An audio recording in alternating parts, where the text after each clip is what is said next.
வணக்கம். இது ஐபிசி தமிழின் இன்றைய முக்கிய செய்திகள். முதலில் தலைப்புச் செய்திகள். திசைகாட்டி அரசாங்கம் மீதான பொதுமக்களின் எதிர்பார்ப்பு அதிர்ச்சி அளித்த ஆய்வின் முடிவு.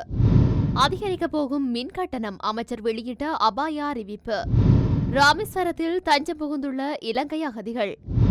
கடவுச்சீட்டு பெற காத்திருப்போருக்கு வெளியான மகிழ்ச்சி தகவல். அரசாங்கத்துக்கு அர்ச்சுனா பகிரங்க எச்சரிக்கை. வீடுகளை கொளுத்தி ஆட்சியை கைப்பற்றும் எண்ணம் இல்லை நாமல். உள்ளூராட்சி தேர்தல் ரெலோவுக்கு அழைப்பு விடுத்த தமிழரசு. தையிட்டி விகாரை விவகாரம் சிவசேனை அமைப்பினர் வழங்கியுள்ள உறுதி. பிரான்சில் ரஷ்ய தூதரகம் மீது தாக்குதல். பாப்பரசர் பிரான்சிஸ் கவலைக்கிடம். வத்திகானில் இருந்து வெளியான அறிவிப்பு.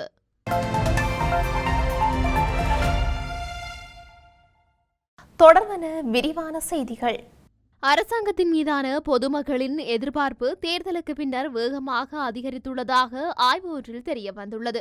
அதன்படி கடந்த ஆண்டு ஜூலை மாதத்தில் 24% காணப்பட்ட அரசாங்கத்திற்கான பொதுமக்களின் எதிர்பார்ப்பு தற்போது 62% அதிகரித்துள்ளது.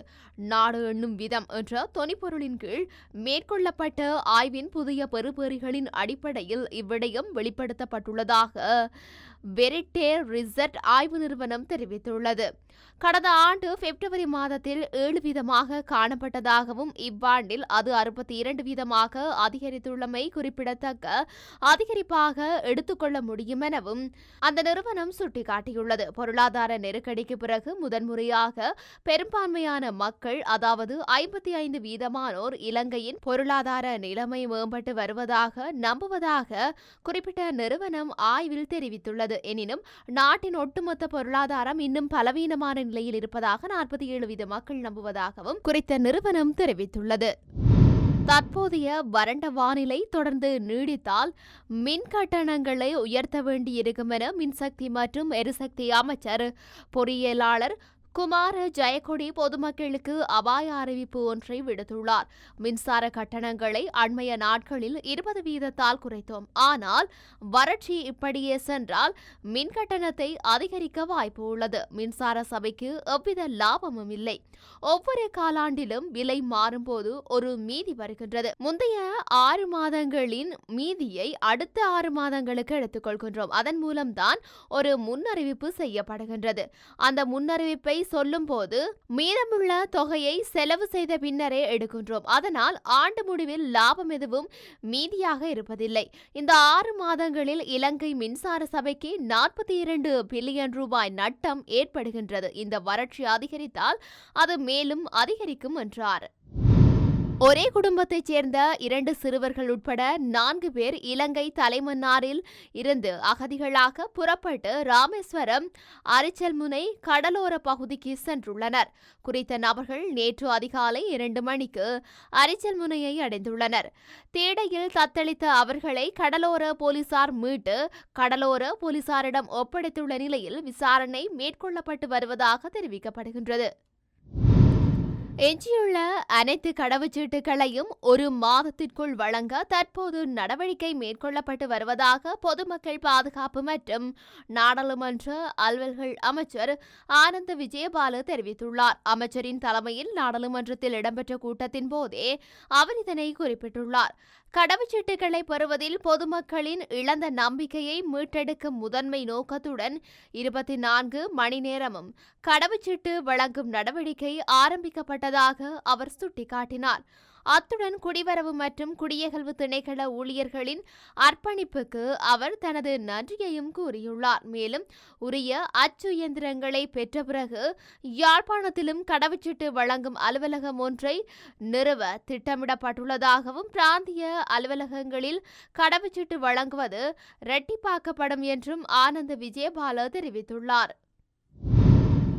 பயங்கரவாத தடை சட்டத்தை நீக்கினால் நாட்டிற்கு பில்லியன் கணக்கான முதலீடுகளை நாம் கொண்டு வருவோம் என நாடாளுமன்ற உறுப்பினர் ராமநாதன் அர்ச்சுனா தெரிவித்துள்ளார். நாடாளுமன்றத்தில் நேற்றைய அமர்வில் கலந்து கொண்டு உரையாற்றும் போதே அவர் இவ்வாறு குறிப்பிட்டுள்ளார். மொத்த மூலதன செலவில் வடக்கு கிழக்கிற்கு ஒதுக்கப்பட்ட நிதி 0.1% மட்டுமே ஆகும். இது அனுர அரசாங்கம் தமிழர்களுக்கு போட்ட பிச்சை. 45,000 தமிழர்களை கொன்றுவிட்டு இதுவே எங்களுக்கு போடும் பிச்சை. இதேவேளை சுகாதாரத்துறையில் வடக்கிற்கு 0.6%, கிழக்கிற்கு 0.8% ஒதுக்கியுள்ளீர்கள். முடிந்தால் பயங்கரவாத தடை சட்டத்தை நீக்குங்கள். பில்லியன் கணக்கான பணத்தை நாம் நாட்டிற்கு கொண்டு வருகின்றோம். நான் இந்த அரசாங்கத்தின் வரவு செலவு திட்டம் மீது மிகுந்த எதிர்பார்ப்பு வைத்திருந்தேன். ஆனால் ஏமாற்றமே மிஞ்சியது என அவர் தெரிவித்துள்ளார். வீடுகளை கொளுத்தி அறகலைய மூலம் ஆட்சியை பிடிக்கும் எண்ணம் எம்மிடமில்லை. ஜனநாயக வழியிலேயே எமது அரசியல் பயணம் தொடரும் என்று ஸ்ரீலங்கா பொதுஜன பெரமுன கட்சியின் தேசிய அமைப்பாளர் நாமல் ராஜபக்ச தெரிவித்துள்ளார். எம்மிடம் ஆயுதப்படை இல்லை. வீடுகளை கொளுத்தி நாடாளுமன்ற உறுப்பினர்களை கொன்று அறகலைய மூலம் ஆட்சியை பிடிக்க மாட்டோம். ஜனநாயக வழியில் எமது பயணம் தொடரும். ஆளுங்கட்சியில் உள்ள 159 நாடாளுமன்ற உறுப்பினர்களால் பலனில்லை என ஜனாதிபதி கருதினால் 2.5 வருடங்களுக்கு பிறகு நாடாளுமன்றத்தை கலைத்து தேர்தலுக்கு செல்ல முடியும். எம்மிடம் வேலை திட்டம் உள்ளது. தூரநோக்கு சிந்தனை உள்ளது. கடந்த காலங்களில் செயற்பட்ட அனுபவம் உள்ளது. எனவே ஜனநாயக வழியில் எந்நேரத்திலும் ஆட்சியை பொறுப்பேற்க தயார். எந்த கட்சியாக இருந்தாலும் இளைஞர்களை பொறுப்புடன் வழிநடத்த வேண்டும். புதிய இலங்கையை கட்டியெழுப்பும் வகையில் நாம் இளைஞர்களை வழிநடத்துவோம் என குறிப்பிட்டுள்ளார். எதிர்வரும் உள்ளூராட்சி மன்ற தேர்தலை எதிர்கொள்வது தொடர்பில் விரிவான கலந்துரையாடல் ஒன்றை நடத்துவதற்கு தமிழீழ விடுதலை இயக்கத்தை கலந்துரையாடலுக்கு வருமாறு இலங்கை தமிழரசு கட்சியின் பதில் தலைவர் CVK சிவஞானம் அழைப்பு விடுத்துள்ளார். எதிர்வரும் உள்ளூராட்சி மன்ற தேர்தலை ஒரே நிலைப்பாட்டில் உள்ள தமிழ் கட்சிகள் எவ்வாறு எதிர்கொள்வது என்பது தொடர்பில் கட்சிகளுக்கு இடையில் ஒரு புரிந்துணர்வை ஏற்படுத்தும் விதமாக குறித்த கலந்துரையாடல் இடம்பெறவுள்ளது. இந்த கலந்துரையாடலுக்கு தமிழீழ விடுதலை இயக்கத்தின் தலைவரும் நாடாளுமன்ற உறுப்பினருமான செல்வம் அடைக்கலநாதன் நாடாளுமன்ற அமர்வுகள் இடம்பெறுவதால் தான் கொழும்பில் நிற்பதாகவும் குறித்த திகதியொன்றில் கலந்துரையாடலை நடத்தலாம் எனவும் பதில் வழங்கியுள்ளார். இந்த கலந்துரையாடலானது இவ்வார இறுதியில் இடம்பெறவுள்ள நிலையில் ஏற்கனவே தமிழ் தேசிய கூட்டமைப்பாக இருந்த EPRLF பிளொட் கட்சிகளும் இணைந்து கலந்துரையாடலை மேற்கொள்ளும் என தெரிவிக்கப்பட்டுள்ளது. தையிட்டி விகாரை பிரச்சினையை தாம் 6 மாத காலத்திற்குள் தீர்த்து வைப்போம் என சிவசேனை அமைப்பினர் உறுதியளித்துள்ளனர். யாழ் ஊடக அமையத்தில் நேற்றைய தினம் நடைபெற்ற ஊடக சந்திப்பின் போதே அவர்கள் இதனை குறிப்பிட்டுள்ளனர். மேலும் தெரிவிக்கையில் மக்களின் காணி மக்களுக்கே என்பதில் நாமும் உறுதியாக இருக்கின்றோம். இது தொடர்பில் தையிட்டி விகாரை அமைய பெற்றுள்ள காணி உரிமையாளர்களுடன் நாம் பேசவுள்ளோம். அவர்களுடன் பேசிய பின்னர் விகாராதிபதியுடனும் பௌத்த மத தலைவர்களுடன் பேசி விகாரை தொடர்பான பிரச்சினையை முடிவுறுத்துவோம். அதற்கு எமக்கு குறைந்தது 6 மாத காலமாவது வேண்டும்.